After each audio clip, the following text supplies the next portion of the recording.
ఈ వీడియో చూస్తున్న వాళ్ళలో ఎవరికైనా సరే ఇంటర్మీడియట్ కానీ డిప్లొమా కానీ 12th పాస్ అయిన సర్టిఫికెట్ కానీ ఉంటే ఈ గవర్నమెంట్ జాబ్స్ని ఎట్టి పరిస్థితుల్లో కూడా వదులుకోకండి. ఈరోజే అఫీషియల్గా మనకి ప్రభుత్వం ల్యాబొరేటరీల్లో ఖాళీగా ఉన్నటువంటి వేకెన్సీస్కి నోటిఫికేషన్ రిలీజ్ చేశారు. ఈ వీడియోలో మీకు ఈ జాబ్స్కి సంబంధించి ఫుల్ డీటెయిల్స్ అలాగే ఎలా అప్లై చేయాలి క్లియర్గా ఎక్స్ప్లెయిన్ చేసి చెప్తాను. లేటెస్ట్ రిక్రూట్మెంట్ కాబట్టి ప్రతి ఒక్కళ్ళు కూడా ఈ ఆపర్చునిటీ యూటిలైజ్ చేసుకొని వీడియో చూస్తున్న వాళ్ళందరికీ చిన్న రిక్వెస్ట్ ఏంటంటే మా టీం చాలా కష్టపడుతుంది ఈ వీడియోలు చేయడానికి. మీరు ఇచ్చే ఒక్క లైక్ మా కొండంత బలం. సో మేము 500 లైక్స్ టార్గెట్ పెట్టుకున్నాం వీడియోకి. ఒక లైక్ ఇచ్చేసి మీరు వీడియో చూడడం కంటిన్యూ చేసేయండి. ఫుల్ ఇంపార్టెంట్ ఇన్ఫర్మేషన్ అంతా వీడియోలో నేను కవర్ చేస్తాను. సో మిస్ అవ్వకుండా ఒక లైక్ ఇచ్చేసి వీడియో చూడడం మీరు కంటిన్యూ చేసేయండి. ఇప్పుడు ఈ జాబ్స్కి సంబంధించి ఇంపార్టెంట్ డీటెయిల్స్ విషయానికి వస్తే కనుక ఈ రిక్రూట్మెంట్ని మనం May 6th నుంచి అప్లికేషన్ ప్రాసెస్ అనేది స్టార్ట్ అయిపోయింది. లాస్ట్ డేట్ May 30th వరకు ఉంది. నెలాఖరు వరకు ఆన్లైన్ విధానంలో మాత్రమే అప్లై చేసుకోవచ్చు. ఎటువంటి ఆఫ్లైన్ పోస్టుల ద్వారా పంపడం ఏమీ లేదు. ఇంకా దీనికి ఉమెన్ క్యాండిడేట్స్ కూడా అప్లై చేసుకోవచ్చు అని చెప్పి నోటిఫికేషన్లో వాళ్ళే క్లియర్గా అయితే మెన్షన్ చేశారు. ఈ పోస్ట్కి సెలెక్ట్ అయిన వారికి ఎంత శాలరీ వస్తుంది అంటే వీళ్ళే క్లియర్గా దాన్ని ఇక్కడ కూడా మెన్షన్ చేస్తారు. అప్రాక్సిమేట్లీ మీకు 46,800 రూపీస్ అనేది క్లరికల్ వర్క్ సంబంధించిన జాబ్ అనేది ఇస్తారు. జూనియర్ స్టెనోగ్రాఫర్ పోస్టులకు కూడా వాళ్ళు పే చేస్తారు. లెవెల్ 4 ప్రకారం పే చేస్తారు.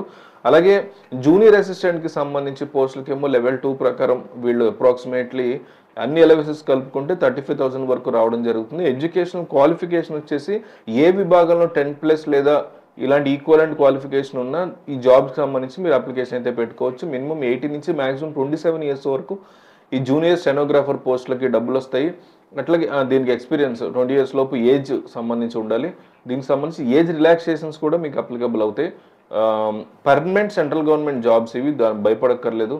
గవర్నమెంట్ యొక్క డిఏ అనేది ఎప్పటికప్పుడు ఇంక్రీజ్ చేస్తుంది. ఇంక్రీజ్ చేయగానే మీకు శాలరీస్ అనేవి కూడా మీకు పెరుగుతాయి. లెవెల్ 7th పే స్కేల్ ఏదైతే ఉందో 7th CBC పే స్కేల్ ఏదైతే ఉందో అది ఫర్దర్గా ఏంటంటే 8th పే కమిషన్ కూడా మీకు రాబోతుంది. కాబట్టి భారీ సంఖ్యలో శాలరీస్ అవి ఇంక్రీజ్ అవుతూ జరుగుతుంది.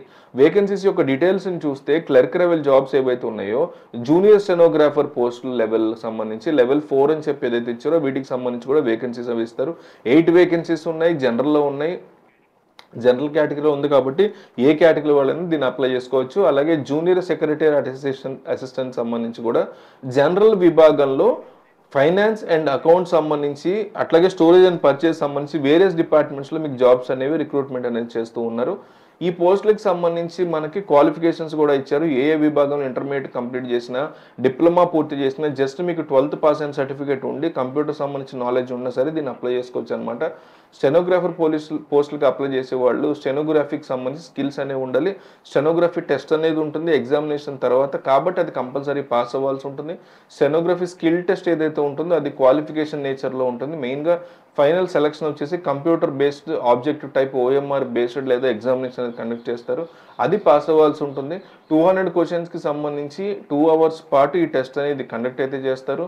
దీనిలో central intelligence, reasoning, general awareness, English comprehension వీడానికి సంబంధించి ఎగ్జామ్స్ అయితే కండక్ట్ చేస్తారు. ఎవరైతే రిటర్న్ ఎగ్జామ్ని పాస్ అవుతారో వాళ్ళకి ఫర్దర్గా స్కిల్ టెస్ట్ అనేది కండక్ట్ చేసి వేకెన్సీస్కి ఎంపిక చేస్తారు.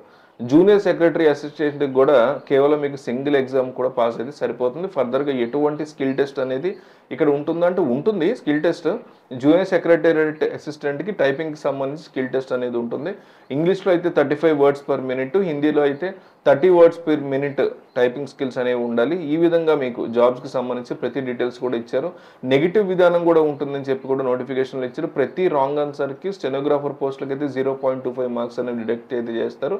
ఏదైతే జూనియర్ సెక్రటరీ అసిస్టెంట్ పోస్టులు ఉన్నాయో వాటికి 1 మార్క్ అనేది డిడక్ట్ చేయడం జరుగుతుంది. ఇంగ్లీష్ లాంగ్వేజ్లోనే ఎగ్జామినేషన్ అనేది కండక్ట్ చేయడం జరుగుతుంది. సో అన్ని డీటెయిల్స్ అనేవి నోటిఫికేషన్లో డీటెయిల్ సిలబస్ కావాలంటే అఫీషియల్ వెబ్సైట్లో కూడా వెళ్ళి మీరు చెక్ చేసుకోవచ్చు. ఈ జాబ్కి సంబంధించి అప్లికేషన్ ప్రాసెస్ చూస్తే అప్లై లింక్ అనేది మీకు వెబ్సైట్కి వెళ్తే మీకు ప్రతి డీటెయిల్స్ కూడా అందులో ఇస్తారు.